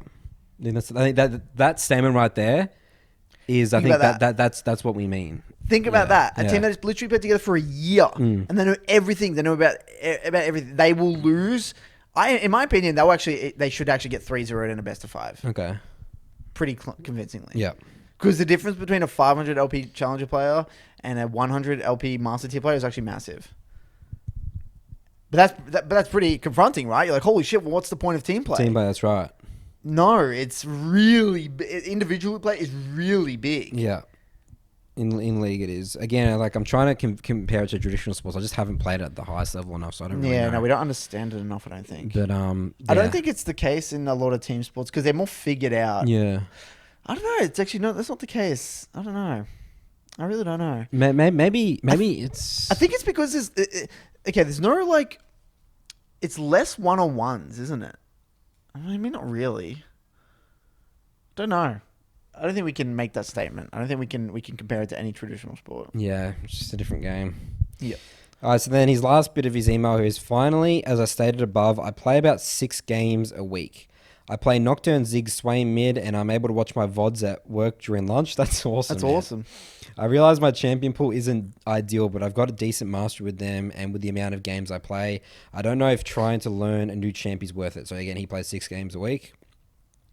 My question is, what do you guys think is the single most important thing I could do, given my circumstance, to improve my game, VODs, different champs, etc.? He's a goal player, right? Gold in flex. SoloQ didn't mention. Okay. Sorry for the big email. Thanks for the great podcast. And as someone who also that's loves a problem. League, thanks for sharing your love for the game. So what's the problem here, Curtis? What's the golden flex thing about? And there's not in SoloQ. That's a bit concerning. Well, again, he plays... I only play flex with friends. Yeah, that's right. I think he plays with the same 2 guys. Right. That's a bit concerning. So being gold in flex or 3v3 ranks in Season 3 and due to Haveline... Yeah, he didn't mention his SoloQ rank. Okay. Ziggs, Swain, and Nocturne. I mean, you've got a very niche pool. There's nothing in there that says to me you've got a reliable pick. And that's completely fine. You're in gold. I mean, Ziggs is a pretty simple, straightforward champion. Swain as well. The problem is with both Nocturne and Swain is that they don't really allow you to teach the real proper fundamentals of the game in terms of like wave management, because Swain has no control over a lane. Nocturne has no control over a lane. Ziggs as well has mostly losing matchups. Doesn't really have much control over a lane. I would say that, they're fine.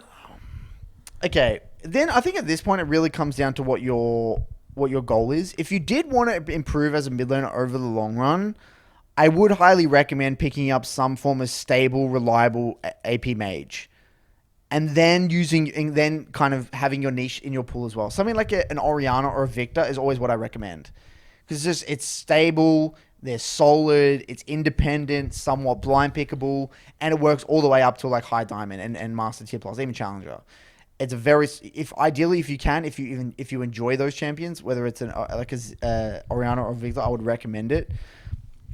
And then you can just have your niche picks. You can just have your Swain and your Nocturne. And I don't mind having a niche Swain and a Nocturne for those situations. But have your core crux mid lane mage as an Orianna and a Victor. Because the reason being, by the way, you might ask, what's the difference between a Ziggs, an Orianna, and a Victor? Is because Ziggs doesn't actually win many matchups because the damage is unreliable comparatively to a Victor and an Orianna. And Ziggs as well can't really adapt to a faster game pace, whereas Orianna and Victor can as well. So if the game pace is very fast, you don't mind going back for an early Darksteel and a refillable and then playing relatively fast, or even whatever it is. You can adapt your runes and your build to optimize for a given matchup as well. That's what Victor and Orianna are great at doing. Ziggs can't really do that. Ziggs can't just randomly swap and go like electrocute or something like that. Like Orianna can go airy, or Orianna's mainly build can shift, whereas Victor can change build and can change runes as well. So that's what I would recommend if you really wanted to improve over the long run. So you think he should play those champs? So there's new champs. One of them. That's one of them. Okay. And then I would probably lower his champ pool to 2 champs for the time being. If you're only playing 6 games a week, yeah, you need to be. In my opinion, you should only be playing 2 champions. Yeah. If you want to improve. You would have like maybe your niche Swain, and then or your niche Nocturne on the side, and then you would have your main crux as that mage. That's what I would recommend. And I have a pretty good Orianna guide. All the builds kind of changed a little, and you can ask me in the Discord. But as for the Victor, I'm actually going to be doing a Victor guide next after my Echo guide that's coming out soon. So stay tuned for that one if you're interested in Victor. But in terms of schedule, what would you recommend for that guy? I mean, I would recommend. Flex is fine, I guess, but SoloQ is just a whole different beast. Yeah. It's more intense. You're going to be more intense whether you believe it or not. You just are going to be more intense. Try it out for like a month or 2. Give it a go. Just play those 6 games, only SoloQ. See how we go. Give it a go. Give it a go. That's my recommendation. All right, next question here is from Rainey. Hi, Nathan and Curtis. I've been listening to all the episodes of your podcast and appreciating the work you're putting in. I have a comment regarding the discussion of in-house and clash games in episode 24. One aspect that I feel team play brings into the game is a sense of motivation. Personally, I've played League since 2013 and never played ranked for 6 years, only casually. As my Clash team has become more serious over time, I have felt a greater sense of responsibility towards becoming a player that elevates my teammates and performs in a way that I can be proud of. This aspect of becoming an asset to the team has really defined my relationship with the game and motivated me to play far more solo queue than ever before. Each time our weekly Clash practice games come up, I'm aiming to have used that past week to grow and improve as a player. As not a naturally competitive person, I needed this outside push to begin to decisively work to improve. Interested on hearing your perspective on this concept. Appreciate all the works you guys do, Rainy. I don't think we didn't ever say Clash was bad.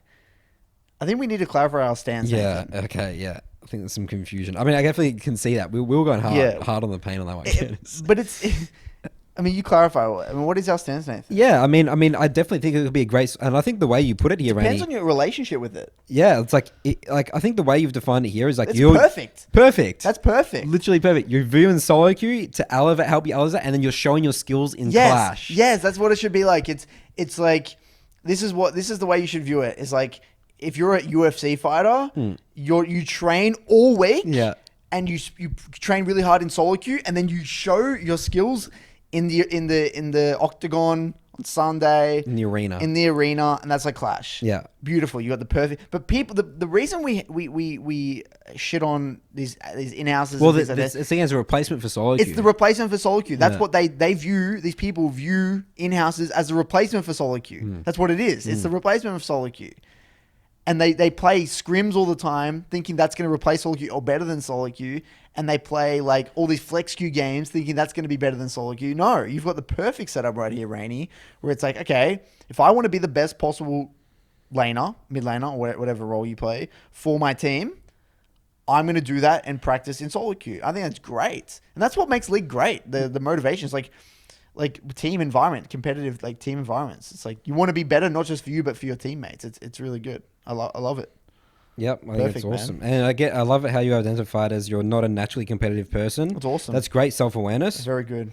So needed the outside push to become decisively to work to improve. So that's really good, to hear as well.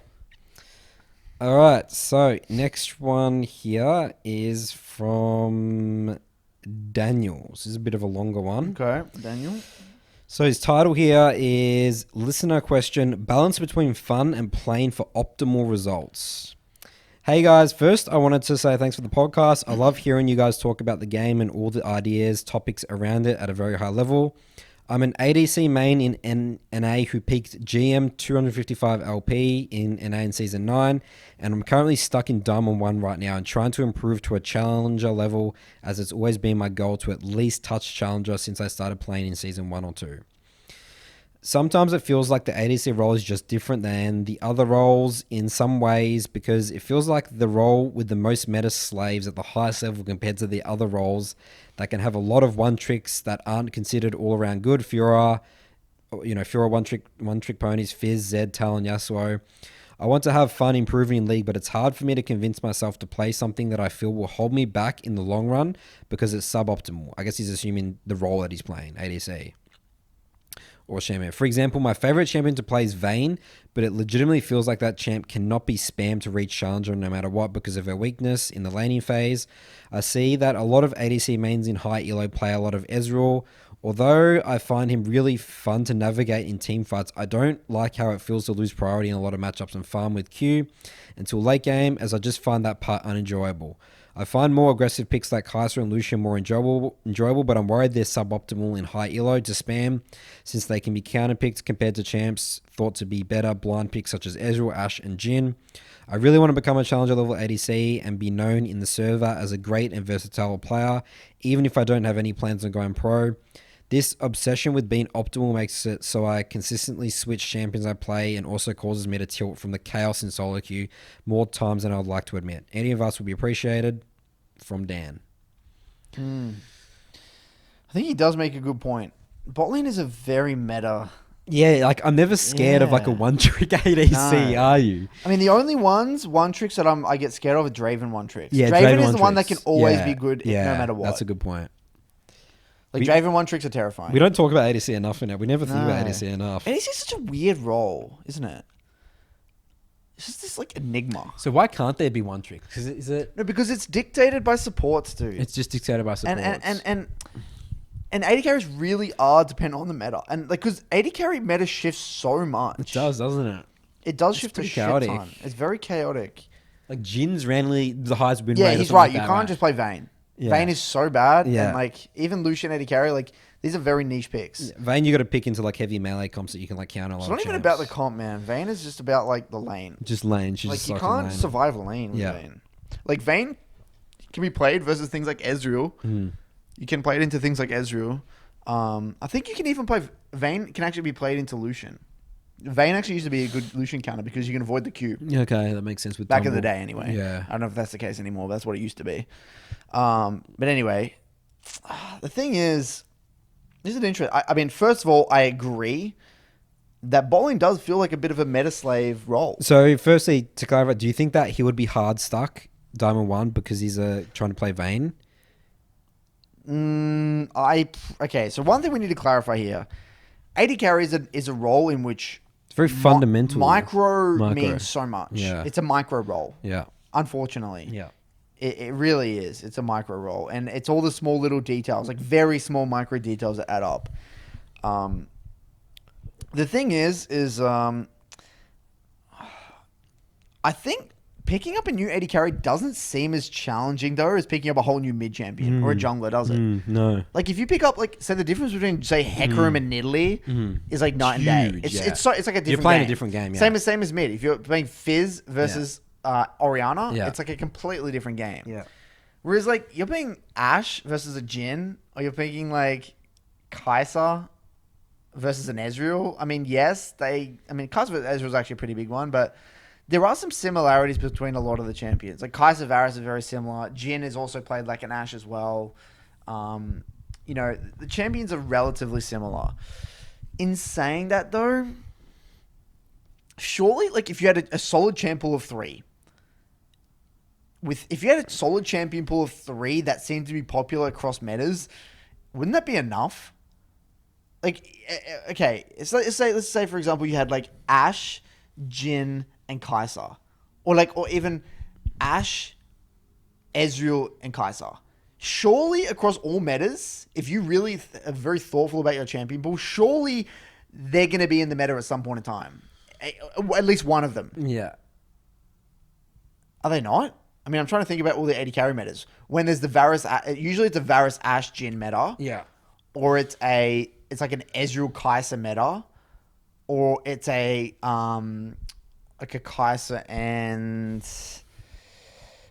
I mean, I know MF comes into the meta occasionally. That's like lane bullying stuff. So there's a Draven, Draven MF, and that's when Ashe kind of fits in. Feels like if you had Kai'Sa, Ashe, and Ezreal, you fit like every combination. So you think you should get rid of the Vayne? The Vayne and Lucian are kind of useless, in my Okay. opinion. I mean, they're too niche.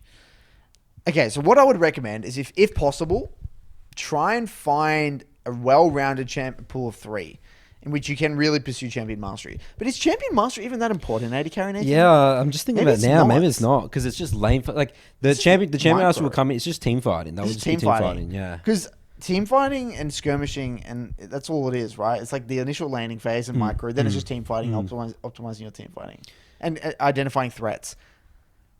You know, I think of it. Yeah, it's very focused on like lane fundamentals. I guess you got to know damage limits and stuff. You know, trading patterns, all that sort of stuff.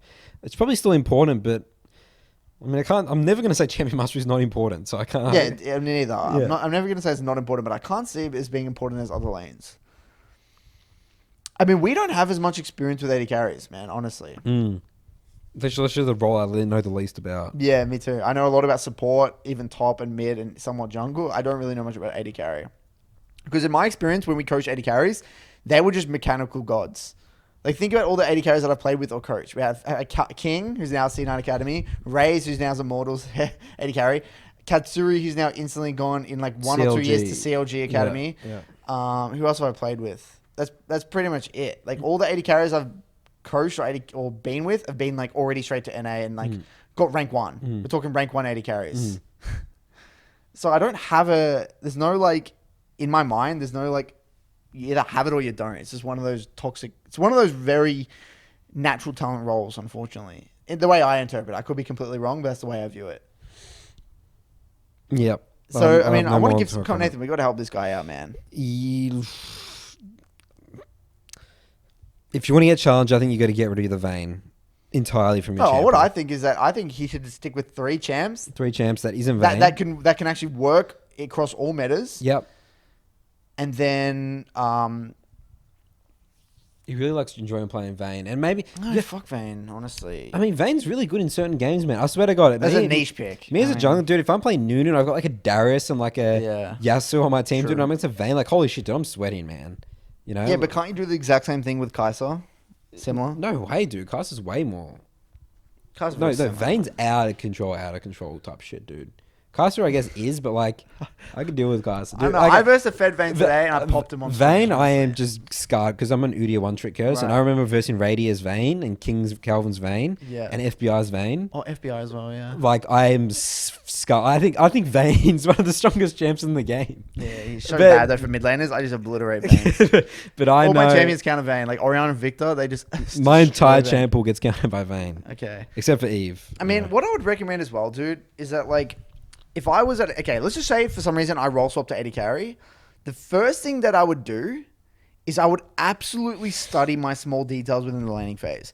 How many auto attacks am I missing? What's with my wave control? Why am I getting shoved in when I need to? Am I giving too much pressure? Am I back clicking? Why am I back clicking here?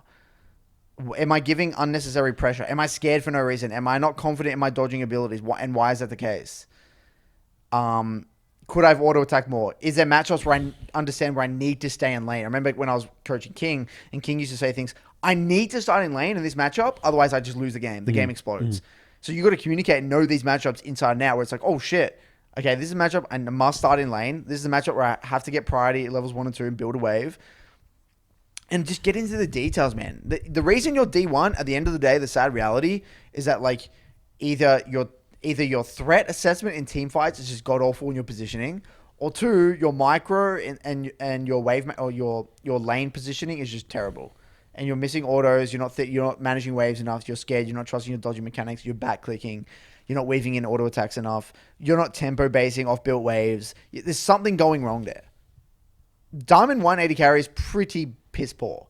Like when I think in my games, like even when we're playing in NA, and when Calvin talks to me about like NA, it's like similar to OS, and he was saying like, you know, there has to be some very, very obvious mistakes going in Diamond 1. And what I mean by saying piss poor is like, it's not like the difference between Grandmaster and Challenger. We're talking, there has to be some significant obvious problems. Yeah, that are very obvious. That's right. It's probably not got to do exactly with your champion. No, and I don't think, yes, if you're playing Vayne, yes, I'm assuming that's very contributing to it, but there has to be some very obvious things there, man. So sorry, I can't really give you the best advice, but that's the best I can give you, man. Hopefully it helps. All right, so next one here is from Squirtle, the turtle. Hey, y'all. Love the podcast. My question is, you guys keep saying to start with more simpler champs like Annie, Nunu, Yi. I've never said to start with Yi, by the way. I'm anti-Yi. To first start climbing. Then you say to move on to more complex champions once you climb to higher elo. Yeah. What I'm confused about is simpler champs are not good for high elo. Do you must have more complex champions to climb in high elo? I'm a Master Yi one trick right now. I'm starting to expand my champ pool to be a better player. So must I drop Yi in high elo to climb? I don't know if I can ever just stop playing Yi. Thanks for your response. It depends on the champ. It depends on the champ. It's just champ specific. There's some simple champs that are great in high elo. Yeah, give me some examples. Darius I've seen Darius players. Yeah, Darius plays in high elo as a niche counter pick. It's hard to one trick Darius. Yeah, but it's a niche counter pick that's simple. If you think of Ryze is actually a pretty simple kit. It's not simple in terms of execution, but the kit's actually relatively simple. It's good. He's not a simple champion. Wouldn't you call him simple? No, not at all. Annie is very good all the way up until like Diamond 1, in my opinion. I think it's very viable all the way up until Diamond 1. Yeah. Nunu is a simple champion, isn't he? Yeah, Nunu is a simple champion. And Nunu's a challenger. Yeah. You can play that's a challenger. Nunu's good. Yeah. Nunu you can play. What's another simple champion? You can play Yi. Seraphine is actually a very simple champion. Yeah. And it wouldn't surprise me if we actually see it in pro play eventually at some point. I think the champion's very good. I would say Hecarim's pretty simple. Pretty straightforward. Good champion. Leona in bot lane, in support. Leona's a very straightforward champion. Yep. Amazing. Yeah. Well, let's sort of stick to this guy's pool. He looks like he's a mid and, jungler right now. I mean, okay. Majority of the time, high skill cap champions are better. Yeah. Okay? That's like in the jungle, the highest, the meta's always been like, it goes like Nidalee, Lee Sin, like... Same as mid lane as Akali, and we're going to see a lot of Akali, and Azir and Yone, and higher. Yes, that is the case. But in regards to climbing to like high elo, we're talking Diamond 1, you can basically play any simple champion. You can play Yi there, dude. You can definitely play Yi there. But the Hard. thing about it is that what happens is the player, if you're like literally Yi one trick to Diamond 1, sometimes players get to that and they're like, okay, I'm going to finally expand my champ pool, and then they get so much confidence destroyed. It's like you can't go back. Well, that's the problem we found with one tricking. It's okay. We're not to say it's obviously possible to climb to Diamond 1 with your champion. If you want a one trick Yi or one trick Udyr or Vel'Koz or whatever it is, you can do that. But the danger is, like we said, is most players are going to have an identity crisis once they try to expand their pool. And what happens, they get to Diamond 1 and they start losing, go all the way down to D4 or D4 or even Platinum 1. And then they're like, or even Plat 2, and like, holy shit. I mean, I'm just like, I want to just go back to Yi. I'm giving up. I'm tapping out. I'm going back to Yi, Because it's such and it hurts your ego and your expectations. And then you cause all these mental blocks, invisible narratives, and then it turns into a shit show. Recover. And because the thing about jungling, I think, is a little bit different as well, because champs like Yi, Shyvana, and like Warwick, they don't teach you jungle fundamentals at all. You don't even need them at all to climb. Yeah, that's a dangerous thing, man. And so you're not actually learning the role. You're actually just playing a champion in his own little universe. Same as Katarina. That's why I don't Katarina. Katarina, you don't learn mana rationing or wave management, and you get one kill and you snowball out of control anyway. So it doesn't really teach shit. So I mean, your answer is that you can play simple champs to a high level. But majority of the time at the high level, it is mechanically demanding high skill cap champs. Was that the question? Yep. All right. I think we wrap it. Yep. I think that's going to be it for this podcast, everyone. So I hope everyone enjoyed. Again. Holy shit. Look at my posture by the end of the episode. Yeah, we got bad there. We are not going to do timestamps. Based on our original conversation at the beginning, Curtis. So just let Dude, why is our podcast on Sundays, by the way? What do you mean? It actually annoys me. You don't like Sunday? I can't have a weekend. So we should do it I want to do it on I want to move it to Monday. I want to have a petition to move it to Monday. Okay, so we do Wednesday and Monday. Is that possible? Yeah, of course. We can do whatever we want. Because, like, I'm always feel pressured. It's like, I'm like, sometimes I work on a Saturday as well, right? I'm like, all right, fine, I can relax on a Saturday night. I'm like, fuck, I have to come back and do this podcast on Sunday. Some days it's fine, but I don't think it's that healthy, man. So maybe we do Mondays and Fridays then. Mondays and Fridays would be good for me. That makes more sense. Doesn't really make a bit more sense. So Mondays will be Tuesday, like American EU time, and then Fridays will be Saturday, American EU time. It's easy to change, right? Yeah. We'll just let everyone know. Everyone's going to have to adjust the new schedule. Wait, so it'd be what in American time? What would it be? What days? It'd be so if it's Monday our time's Tuesday their time. Yeah. And if it's Friday our time, wait, what am I talking about? If it's the other way around. If it's Monday, it was Sunday for them. It was coming out Sunday for them. Yeah. So that means it'll be coming out Monday for them, which is even better. Because then they start their work week and it's Monday and it's coming out. Yeah, that's true. I'm just completely lost with times right now. All right. Yeah, maybe Monday and Friday. We can experiment with that. What's today? Thursday. So maybe our next podcast, we start that schedule, if you want. So that would be... Monday, our time. Yeah, Monday. That would be ideal. Yeah. Which would then mean it will be released on Monday for them. That's awesome. That's way better. Yeah, that's perfect for them. Yeah, it is. That makes a lot of sense. Good work, team. Anyway, let us know your thoughts on that. These guys just got an insight about how discussions go. Yeah, this is how our podcast strategy discussions go. That's literally how simple our decisions are made. What do you think about this? Okay, let's do it. Woo! All right, guys. Thanks for listening, and we'll see you maybe never again. I don't know. I'm just kidding. We have 975 episodes to go. 974. All right, see you guys later.